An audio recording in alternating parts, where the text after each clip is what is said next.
नमस्कार दोस्तों, धौलपुर जिला दर्शन सीरीज में आपका फिर से स्वागत है। और आज आपका डिस्ट्रिक्ट है जिसका नाम है धौलपुर, जिसे धवल नगरी के नाम से भी पहले जाना जाता था। तो धौलपुर जिले के बारे में कंप्लीट इतिहास देखेंगे, शुरू से लेकर आज तक धौलपुर का क्या महत्व था उस इतिहास को एक क्रमबद्ध रूप से देखेंगे। और क्या इस जिले का महत्व जनपद काल में था या जनपद में था या महाजनपद में था, सभी ऐतिहासिक बातों और सांस्कृतिक बातों के साथ हम शुरू करते हैं धौलपुर जिले को। तो धौलपुर जिले की हम बात करें, धौलपुर जिले की स्थापना कहते हैं कि यहां पर एक वंश हुआ जिसका नाम था तोमर वंश। एक वंश था जिसका नाम था तोमर वंश या तोमर वंश बोलते थे। तोमर वंश के शासक हुए जिनका नाम था धवल देव, और इन्हीं धवल देव ने एक नगर की स्थापना की जिसे धौलपुर नगरी के नाम से जाना गया या इसे धवल नगरी के नाम से जाना गया। प्रारंभ में इसे धवल नगरी कहा गया और बाद में इसी धवल नगरी को धौलपुर जिले के नाम से जाना गया था। यह इसकी स्थापना लगभग कहते हैं कि 11वीं शताब्दी में हुई थी। इसकी स्थापना किस काल में हुई थी? मान्यता है इसकी स्थापना 11वीं शताब्दी में इसकी स्थापना की गई थी। किसकी? धवल नगरी की या धौलपुर नगरी की स्थापना 11वीं शताब्दी को माना जाता है। इसके बाद हम देखते हैं धौलपुर के बारे में और खास बातें क्या आती है। जैसा कि बताया यहां की स्थापना के बारे में, यहां की स्थापना के बारे में बताया। हाँ ठीक है। प्राचीन काल में एक जनपद था जिसे मत्स्य महाजनपद के नाम से जाना जाता था। मत्स्य महाजनपद में 4 जिले आया करते थे, लगभग कुल 5 है, जिनमें से अलवर, नंबर 2 आपका आता है भरतपुर, नंबर 3 इसके बाद में मुख्य जिला वो आपका है धौलपुर, और धौलपुर के बाद जो डिस्ट्रिक्ट है वो आपका आता है कौन सा?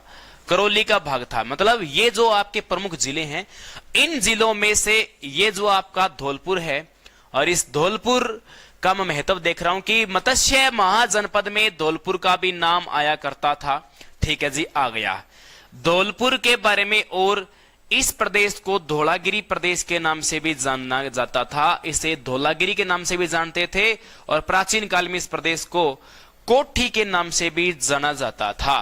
प्राचीन काल में इस प्रदेश को कोठी के नाम से जाना जाता था। कोठी इसका प्राचीन नाम था, धौलागिरी भी इसका प्राचीन नाम था, इसके अलावा धवल नगरी भी इसका प्राचीन नाम था, और मत्स्य महाजनपद का एक अंग हुआ करता था। ठीक है। बाकी लोकल क्षेत्र में इसके आसपास के भाग को डांग क्षेत्र भी कहा जाता है। इसके आसपास के भाग को किस नाम से जानते हैं? डांग प्रदेश के नाम से जानते हैं। देखो यहां पर एक नदी बहती है प्रमुख रूप से, जिसका नाम है चंबल नदी। चंबल नदी के आसपास जो दलदली प्रदेश है, चंबल नदी के आसपास जो दलदली प्रदेश है, उसी दलदली प्रदेश को किस नाम से जानते हैं? उसे डांग के नाम से जानते हैं। डांग प्रदेश मतलब दलदली भाग है, इसे हम डांग के नाम से जानते हैं। ओके, चलो ये आपके प्राचीन नाम की बात होगी कंप्लीट। इसके अलावा राजस्थान में 2 रियासतें हैं जिन्हें जाट रियासत के नाम से जाना जाता है। रियासत कौन सी है? जाट रियासत। जाट रियासत में 2 ही रियासतों की पहचान है, एक का तो नाम था भरतपुर और दूसरे का नाम धौलपुर। मतलब इन दोनों को जाट रियासतों के नाम से जाना जाता था, भरतपुर और धौलपुर। मतलब बी और डी, बीडी जाट रियासत याद रह जाएगी। जाट रियासत का दूसरा प्रमुख जिला है जिसका नाम है धौलपुर आता है। ठीक है। देखो धौलपुर के निर्माण को लेकर ज्यादा कोई खास बड़ा तो यहां पर नहीं है। कीरत सिंह करके एक व्यक्ति था। देखो मैं 2 व्यक्तियों के नाम लूंगा जो बड़े ही प्रमुख व्यक्ति आते हैं। एक तो नाम आता है कीरत सिंह, एक तो ये याद रखना है, कीरत सिंह के बारे में याद रखना है। कीरत सिंह के अलावा एक यहां व्यक्ति आता है जिनका नाम है उदय भान सिंह। तो कीरत सिंह और उदय भान सिंह का यहां पर महत्वपूर्ण योगदान है। उदय भान सिंह कौन थे? देखो इसकी जो कुछ बातें आती है, आपने खादर का नाम सुना होगा, राजस्थान में खादर प्रदेश का नाम सुना होगा।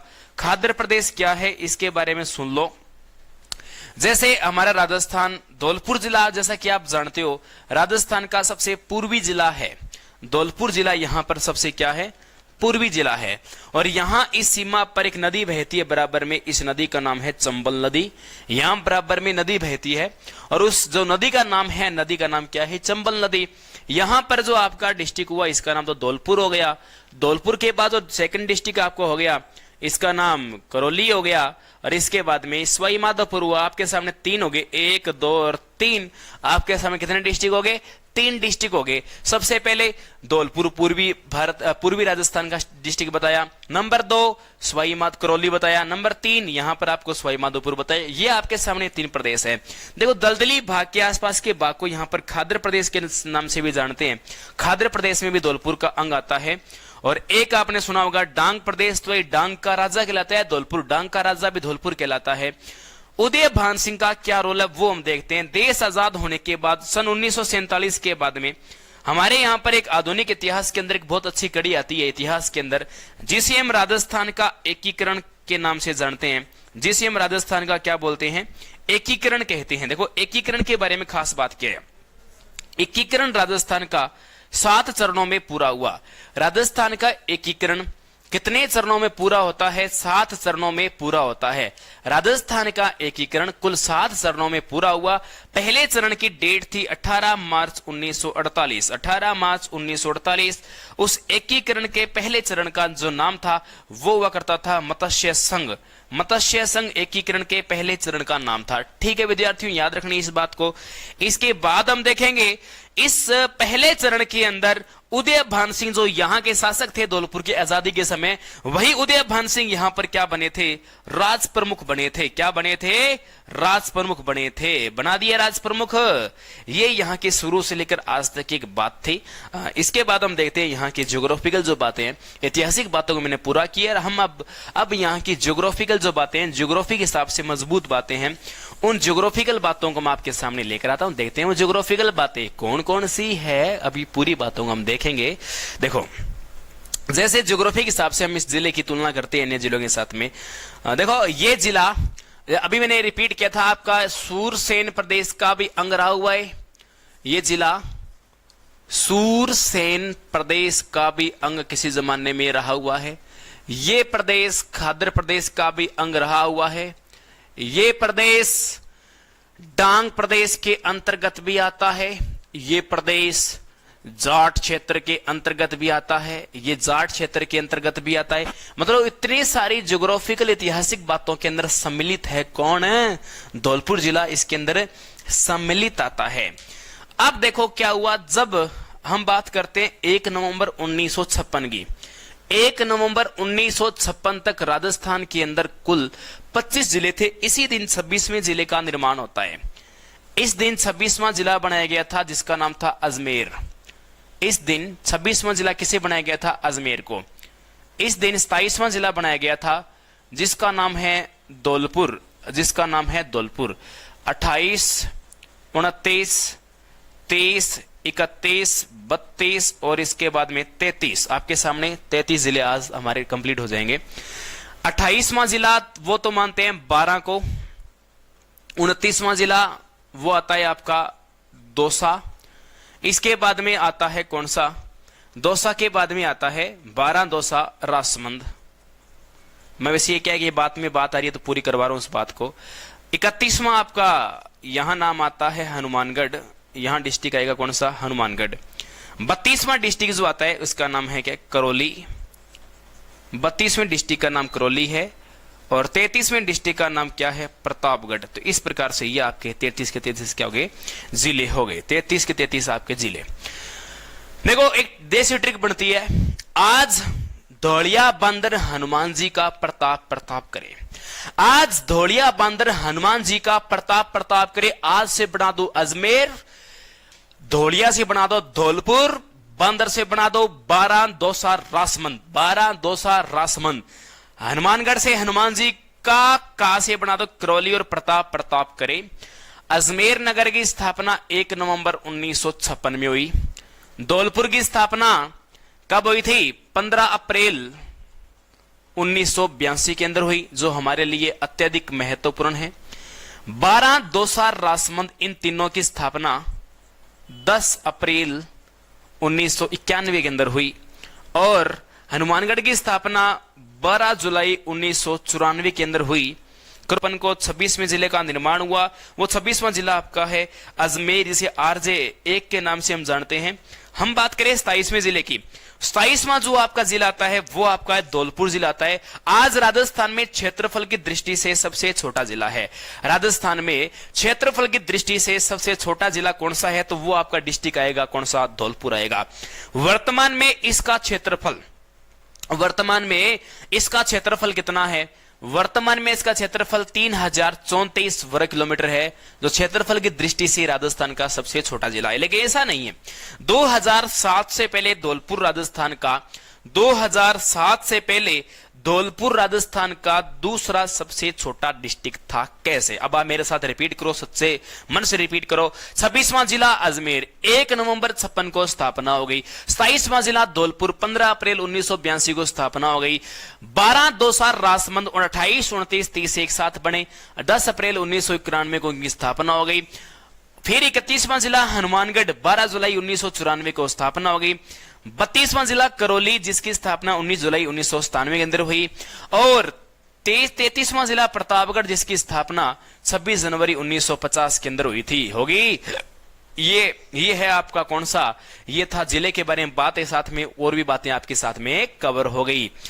अब हम देखते हैं धौलपुर सबसे छोटा कब से बना। सन 2007 में भरतपुर ऑटोमेटिक राजस्थान का सबसे छोटा डिस्ट्रिक्ट बन जाता है। क्या बात है कि सन 2007 में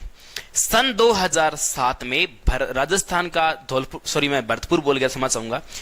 धौलपुर जिला राजस्थान का ऑटोमेटिक सबसे छोटा कैसे बना?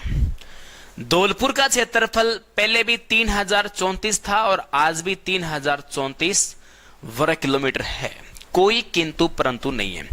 लेकिन समस्या क्या थी? समस्या ये थी, बात है सवाई माधोपुर और दौसा की। दौसा का क्षेत्रफल पहले था 2007 से पहले 2950 वर्ग किलोमीटर। क्षेत्रफल की दृष्टि से सबसे छोटा जिला कौन सा था? वो जिला था आपका दौसा। कब? 2007 से पहले हुआ करता था। यहां पर एक डिस्ट्रिक्ट है जिसका नाम है सवाई माधोपुर, जिसका नाम है सवाई माधोपुर। सवाई माधोपुर की एक तहसील है जिसका नाम है महुआ। सवाई माधोपुर की एक तहसील है जिसका नाम क्या है? महुआ। सवाई माधोपुर की तहसील है महुआ। इस महुआ तहसील को मिला दी जाती है दौसा में। इसको किस में मिला दी जाती है? दौसा के अंदर मिला जाती है। तब सवाई माधोपुर का क्षेत्रफल तो घटा तो कोई बात नहीं, लेकिन दौसा का क्षेत्रफल 2950 से बढ़कर वर्तमान में कितना हो गया? 3432 वर्ग किलोमीटर हो गया। अब आप देख सकते हो यहां धौलपुर जिले ने कोई चेंज ही नहीं किया। धौलपुर जो पहले था वो का वही है, धौलपुर जो पहले था ना वो का वही, इसमें कोई बड़ा परिवर्तन नहीं है। लेकिन फिर आप देख सकते हो परिवर्तन तो खैर नहीं है धौलपुर में, लेकिन यहां पर दौसा वगैरह में कटिंग हुई ना तो इसकी रैंकिंग अपने आप बन जाती है। तो राजस्थान में 2007 में सबसे छोटा जिला कौन सा बन गया दौसा से? तो आपका यहां पर डिस्ट्रिक्ट आएगा जिसका नाम क्या है? वो आपका धौलपुर आएगा। 3034 वर्ग किलोमीटर में लगा हुआ है। अब इसके साथ आप बराबर में और भी डिस्ट्रिक्ट वगैरह और स्टेट वगैरह देख सकते हो। धौलपुर जिला 2 राज्यों के साथ सीमा स्पर्श करता है। देखो कैसे, अभी आप देख लो कैसे स्पर्श करता है। यहां पर लगता है आपका धौलपुर जिला, धौलपुर के एक साथ तो लगता है उत्तर प्रदेश, यूपी। नंबर 2 यहां पर लगता है एमपी बोले तो मध्य प्रदेश, एमपी बोले तो मध्य प्रदेश। राजस्थान में 4 जिले ऐसे हैं जो 2-2 राज्यों की सीमा को स्पर्श करते हैं। वो कौन कौन से हैं?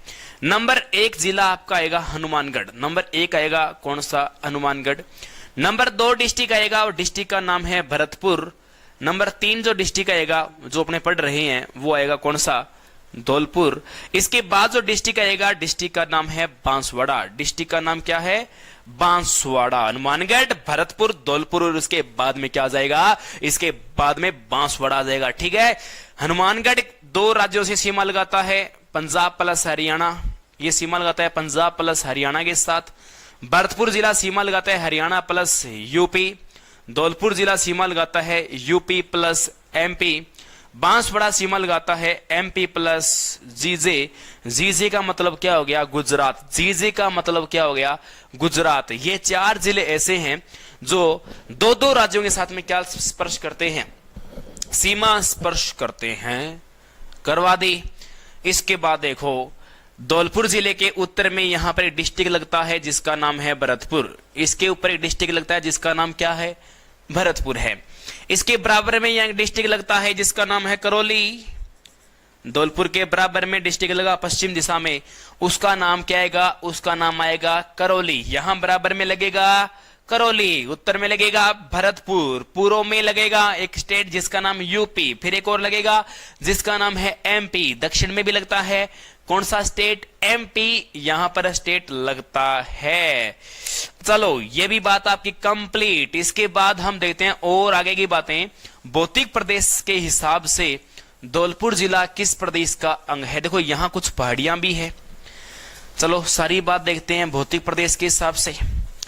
धौलपुर जिले का भौतिक प्रदेश बताना है कैसा है। यदि हम धौलपुर जिले के भौतिक प्रदेश की बात करते हैं, भौतिक प्रदेश के हिसाब से धौलपुर जिला पूर्वी मैदानी प्रदेश का अंग है। धौलपुर जिला पूर्वी मैदानी भाग का अंग है। जो हमारा पूर्वी मैदानी भाग है, उस पूर्वी मैदानी भाग के अंदर एक सबसे बड़ा मैदान है जिसे हम बाणगंगा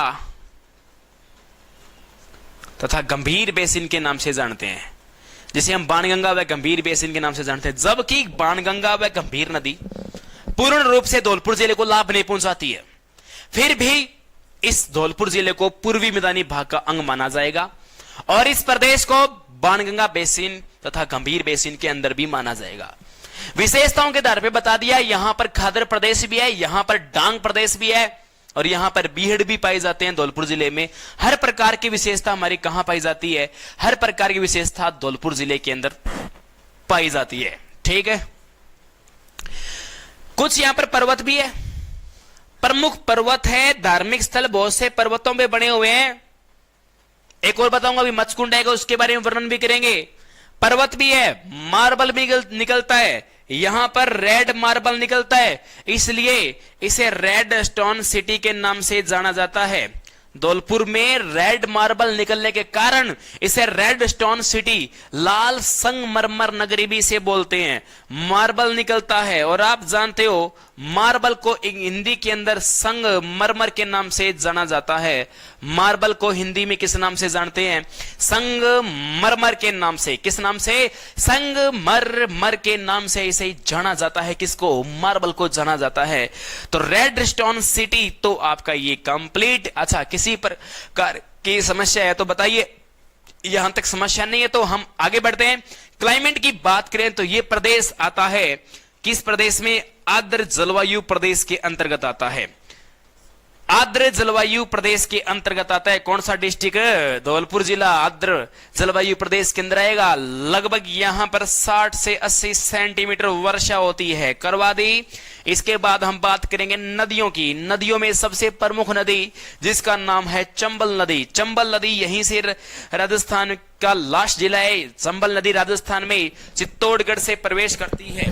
चंबल नदी राजस्थान के चित्तौड़गढ़ जिले से क्या करती है, प्रवेश करती है। चित्तौड़गढ़ से प्रवेश करने के बाद ये कोटा में, बूंदी में, सवाई माधोपुर में, करौली में और इसके बाद में ये कहां तक जाती है और ये धौलपुर से बाहर निकलती है। धौलपुर में एक स्थान पड़ता है शेरगढ़ और शेरगढ़ के बाद ये राजस्थान से बाहर निकल जाती है नदी यहां से। तो अब देखो मैं बात करूंगा किस नदी की। नदी यहां पर एक तो है चंबल नदी, बहुत महत्वपूर्ण है। इसके अलावा एक नदी है, उसका नाम है पार्वती। मतलब यहां पर दो ही नदियां यहां पर महत्वपूर्ण है। इसमें से एक नदी कौन सी हो जाएगी आपकी, चंबल होगी। दूसरी कौन सी हो जाएगी, यहां पर पार्वती नदी हो जाएगी। देखो धौलपुर जिले के अंदर क्या है, गंध मादन करके एक पर्वत पड़ता है नदियों के पास में। गंध मादन करके यहां पर एक पर्वत पड़ता है। उस पर्वत के ऊपर यहां पर मचकुंड के नाम से एक धार्मिक स्थान है। मचकुंड, ये धौलपुर जिले में मचकुंड है। मचकुंड को कहा जाता है, मचकुंड को कहा जाता है तीर्थों का भांजा। इसे बोलते हैं तीर्थों का भांजा। क्या बोलते हैं, तीर्थों का भांजा। तो मामा जी भी तो होंगे, भांजा है तो मामो जी भी होंगे, मामा जी है तो नानी जी भी आएगी, काका जी भी आएंगे, बाबूजी भी आएंगे, दादी भी आएगी। सारों को ले आता हूं मैं, देखो एक लाइन में सब इकट्ठे कर दूंगा। यहां पर हम सबसे पहले ले आते हैं तीर्थों की नानी को। सबसे पहले उठाएंगे जिनका नाम है तीर्थों की नानी। तीर्थों की नानी बोले तो देवयानी। देवयानी बोले तो सांबर जयपुर। तीर्थों का मामा जी देखते हैं, तीर्थों का मामा, तीर्थों का मामा कहा जाता है पुष्कर। पुष्कर कहां पड़ता है? यह राजस्थान के दिल अजमेर में पड़ता है। तीर्थों का भांजा, तीर्थों का भांजा किसे कहा जाता है? तीर्थों का भांजा मचकुंड को बोलते हैं।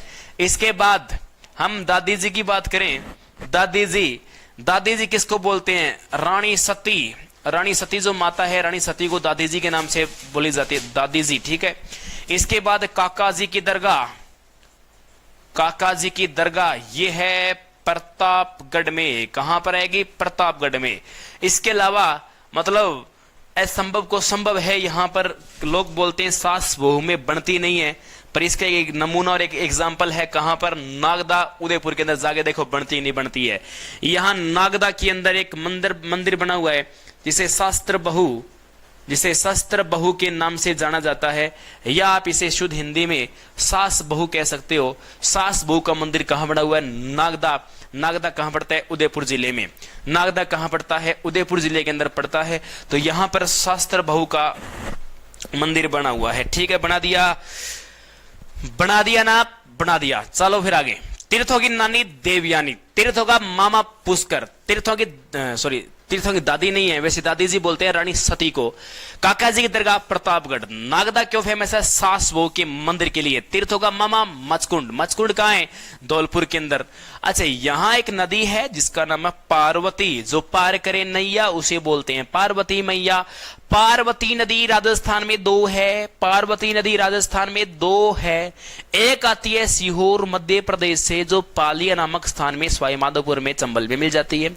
एक नदी करौली जिले से निकलती है, ये नदी करौली से निकलकर सवाई माधोपुर के पास से निकलती हुई यहां से ये धौलपुर में जाती है, और धौलपुर के बाद ये राजस्थान की यूपी में प्रवेश कर जाती है। यूपी में प्रवेश करने के बाद इस पे एक मंदिर आता है सेपऊ महादेव के नाम से, एक मंदिर आता है यहां पर सेपऊ महादेव। सेपऊ महादेव शिव जी का मंदिर है जी। सेपऊ महादेव मंदिर और भरतपुर में भरने वाले 2 प्रमुख मेले हैं, एक तो मचकुंड का मेला और एक है सेपऊ महादेव मेला। शिव जी का कोई भी मेला आता है ना, देखो एक तो मचकुंड है। मचकुंड का जो मेला है ये तो जी आपका भरता है कब? ये मेला भरता है भादवे के महीने में, भरा दिया। सेपऊ महादेव ये बनता है फाल्गुन में। शिव जी की फाल्गुन तो आती है, शिव जी की फाल्गुन फेमस है, शिवरात्रि फाल्गुन के एंड में आती है। तो इस प्रकार से फाल्गुन सेपऊ महादेव फाल्गुन, सेपऊ महादेव फाल्गुन, सेपऊ महादेव फाल्गुन, ठीक है। ये बातें कंप्लीट लो होगी। इसके बाद में कुछ यहाँ के कल्चर से संबंधित बातें, कुछ यहाँ के स्थान आते हैं, उनके बारे में हमें बात करते हैं। यहाँ पर एक निहाल टावर है, निहाल टावर बहुत महत्वपूर्ण टावर है, घंटाघर कह सकते हो आप इसे। निहाल टावर, इसकी मंजिल है 8। निहाल टावर की मंजिल है 8। 1880 में राजा निहाल सिंह ने इसका निर्माण करवाया था। इसमें जो घड़ी लगी हुई है ना, उस घड़ी को कहां से मंगवाया गया था? इंग्लैंड से। यहाँ की घड़ी को कहां से मंगवाया गया था? यहाँ की घड़ी को इंग्लैंड से मंगवाया गया था। यहाँ की घड़ी को इंग्लैंड से मंगाया गया था। 8 मंजिला घंटाघर है, यहाँ पे टाइम वगैरह के बताया जाता है, ऐसे मान्यता है यहाँ पर। तो निहाल टावर का संबंध किस जिले से है? तो आप याद रखना धौलपुर जिले से है। इसके बाद में देखो, कहते हैं कि एक स्थान पड़ता है जिसका नाम है लासवाड़ी, जिसका नाम एक स्थान है जिसका नाम है लासवाड़ी। क्यों फेमस है? यहां पर एक जलप्रपात है जिसका नाम है दमोह है। जलप्रपात का मतलब होता है WF, मतलब वाटरफॉल। हिंदी में बोलते हैं जलप्रपात, अपनी भाषा में बोलते हैं झरना। दमोह के नाम से यहां पर एक जलप्रपात है, फेमस जलप्रपात। 2 दमोह जलप्रपात कहां पर है? ये धौलपुर जिले से अपना दमोह जलप्रपात संबंध रखता है। जो लासवाड़ी बाग है ना, यही इसी बाग के पास यहां पर एक बाग और है जिसे शाही बाग के नाम से जानते हैं। इसे हम शाही बाग के नाम से भी जानते हैं। यहां पर मुगल बाग भी बना हुआ, इनके बराबर में बाग बना हुआ है मुगल बाग, इस मुगल बाग के बराबर ही दमोह जलप्रपात आता है, लासवाड़ी नामक स्थान पर आता है ये। इसके अलावा यहां पर एक महल है जिसे खानपुर महल के नाम से जानते हैं। यहां एक महल है जिसे खानपुर महल के नाम से जानते हैं। इसका संबंध विद्यार्थियों शाहजहां से है। खानपुर महल का संबंध किससे है? शाहजहां से। खानपुर महल का संबंध किससे है? शाहजहां से है। और इसे आराम बाग के नाम से जाना जाता है। इसे किस नाम से जानते हैं?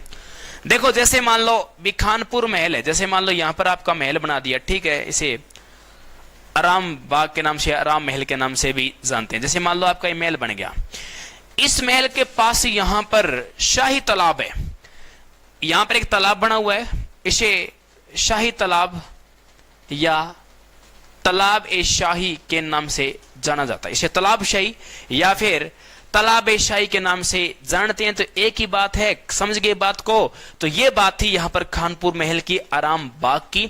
आराम बाग भी कंप्लीट हुआ, आराम बाग के साथ में खानपुर महल भी कंप्लीट हुआ। अब यहां एक तोप बड़ी फेमस है, उस तोप का नाम क्या है देखते हैं। शेर का मुंह देखा है आपने? देखा होगा, बहुत मोटा होता है। शेर का मुंह मतलब सिंह मुख, सिंगा मुख, ऐसे बोल दो, एक ही बात है। सिंह के मुख के आकृति में एक तोप बनी हुई है यहां पर, उसे हुनहुनार तोप के नाम से जाना जाता है। तोप बड़ी खतरनाक है। एक शासक था कीरत सिंह, कीरत सिंह ने इस तोप का निर्माण करवाया था। कीरत सिंह ने, श्री सीताराम जी इसके वास्तु का बनाने वाले थे, मतलब इसके मिस्त्री जो थे ना, डालने वाले, तोप को डालने वाले मिस्त्री थे, उनका नाम था सीताराम जी। 1400 मण इसका वजन है, 1400 मण इसका वजन है। 19 मीटर इसकी लंबाई है, 19 फीट है। 19 फीट इसकी क्या है? इसकी लेंथ है, इसकी लंबाई आती है 19 फीट आती है। 1400 मण इसका वजन है। सीताराम जी ने इसको डलवाया था। सीताराम जी इसके मिस्त्री थे। और सीताराम जी के बाद में यहां बात करें, कीरत सिंह जी ने इनका निर्माण करवाया। इसे हुनहुनार तोप के नाम से जाना जाता है। यहां पर एक हॉल है जिसे जुबली हॉल के नाम से जानते हैं। जुबली हॉल यहां धौलपुर जिले का एक फेमस हॉल है, जिसका संबंध राजा महाराजाओं से रहता है। ऐतिहासिक महलों में एक नाम आता है जिसका नाम है जुबली हॉल। जुबली हॉल का संबंध कहां से आएगा? जुबली हॉल का संबंध धौलपुर जिले से संबंध रहता है। इसके अलावा यहीं पर एक आपका धौलपुर पैलेस आता है।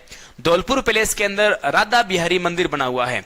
धौलपुर पैलेस के अंदर राधा बिहारी मंदिर बना हुआ है। तो ये बात और आती है यहाँ की। इसके बाद हम देखते हैं, मचकुंड की बात तो होगी। मचकुंड की बात अब देखो, मैं रिपीट कर देता हूं, हो सकता है कोई, आज मेरी तबीयत थोड़ी अजीब सी है, तब थोड़ा सा बेचैनी से ज्यादा ही कुछ हो रही है मेरे को। इस प्रकार से आप कोई सोच रहे हैं ऐसे अजीब सा माहौल कैसे हो रहा है, ये ऐसा ही कारण है। मैं रिपीट करता हूं, मचकुंड धौलपुर बताया, लासवाड़ी बताया, आराम बाग बताया जिसका संबंध शाहजहां से है, तालाबे शाही बताया। इसके अलावा मचकुंड किस पर्वत पे है, इस बात का ध्यान रखना जरूर रहेगा।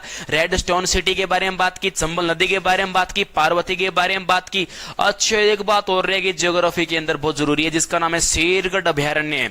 देखो यहां पर शेरगढ़ एक दुर्ग भी है और शेरगढ़ यहां पर एक अभ्यारण्य भी आता है। शेरगढ़ वन्य जीव क्षेत्र है, जहां चंबल नदी पाई जाती है ना, उसके आसपास यहां पर चंबल नदी के आसपास विद्यार्थियों, यहां पर मैं बता दूं सही सी बात यह है कि यहां पर घड़ियाल बहुत ज्यादा पाए जाते हैं। घड़ियाल अत्यधिक मात्रा में यहां पर पाए जाते हैं। और राष्ट्रीय चंबल घड़ियाल जो अभ्यारण्य है वो आपका चित्तौड़ से शुरू होता है, लगातार जहां जहां नदी है वहां तक लगातार घड़ियाल इसके अंदर पाए जाते हैं। ठीक है, तो ये सारी विशेषता इसकी आती है।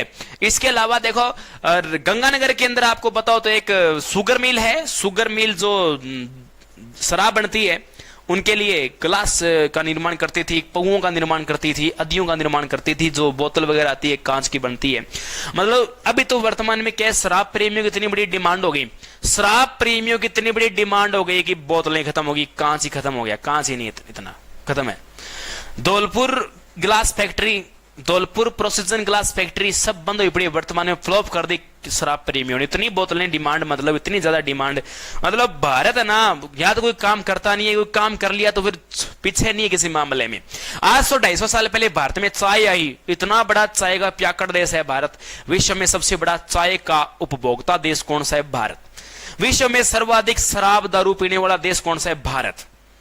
बताओ, या तो हमारे यहां वाले पहलवान कोई काम करते नहीं, और करते हैं तो हमारे पहलवानों की बराबरी कोई नहीं कर सकता। तो ध्यान रखना। तो चेपने के देखो, हर उत्पादन की बात दाल है, दालों के उत्पादन में विश्व में भारत का पहला स्थान है। इतनी दाल चेपते हैं, थोक में बनती है दालें कि 10% विश्व से और देशों से मंगानी पड़ती है। इतनी दाल चेपते हैं कि देश हमारा विश्व में सर्वाधिक दाल उत्पादन करता है, उसके बावजूद भी दाल बाहर से मंगानी पड़ती है। अब देख लो, ये भारत है, कुछ भी हो सकता है, कुछ भी कुछ भी कुछ भी। सेपू महादेव को याद कर लेना, सेपू महादेव को याद कर लेना जरूरी आएगा।